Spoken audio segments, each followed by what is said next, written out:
reporting there. In fact, it's been a great week for space enthusiasts here in Dubai. Buzz Aldrin, one of the first people to walk on the moon, addressed a group of aspirational astronomers at Dubai's first ever SciFest, an event aimed at getting more young people interested in sciences. Well, to find out more, I spoke to the event director, Rohan and Iranian student Raya Bitshahri.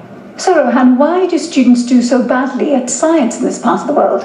Well, the main problem with how science is taught in this region is that it's taught as a bunch of facts and figures. Teachers focus overwhelmingly on teaching to the syllabus, and the emphasis is on exam grades. But what we need to change is this perception that science is something you learn in a high school setting. Science is much more than that. Science is a way of looking at the world. And that's what we need to do with our students. Get them to feel inspired by science, feel a sense of passion and wonder when the word science is mentioned.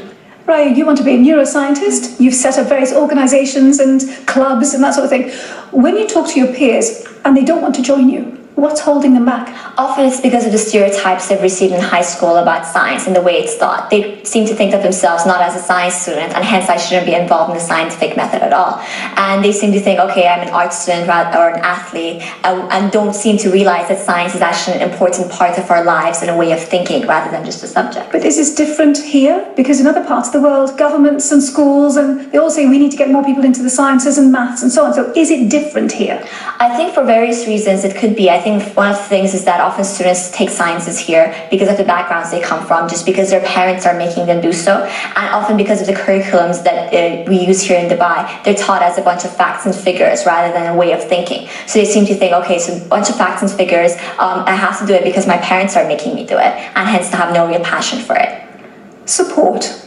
Have you had much support from the corporate world specifically? And I say this because we keep hearing on this program how we need to start manufacturing things locally. We have to get people to make things. One way to do this is to encourage science. Exactly, and unfortunately, support from the corporate world hasn't been as forthcoming as we'd like it to be. It's been a bit disappointing, and that's unfortunate because there's so much money being thrown around for musical events and sporting events, which is important. We need it, but Dubai and the Middle East needs money for the science as well. If we want to get students excited, we need to bring in those rock star scientists, people like Steven Pinker, who's a cognitive scientist at Harvard, people like David Deutsch, quantum computing physicist at Oxford. These are names who are joining us via video, but it would be so special if they were here live in the audience, engaging with the students, enthusing them about science. That's what we need. And of course, these are scientists who've made science relevant to everyday life. Exactly. So they've made it more approachable, more understandable, and so on. What is it that needs to change in this part of the world for that to happen locally? I think the mindset of people and the way they think of science. Also, I think they need to realize science is also about thinking critically and understanding the world better through evidence rather than just a subject where you learn a bunch of facts and figures. So I think they need to realize science is that way of thinking, but also that it's inspiring and really exciting to study as well. Rohan and Raya Bitshahri speaking to me at Dubai's SciFest there.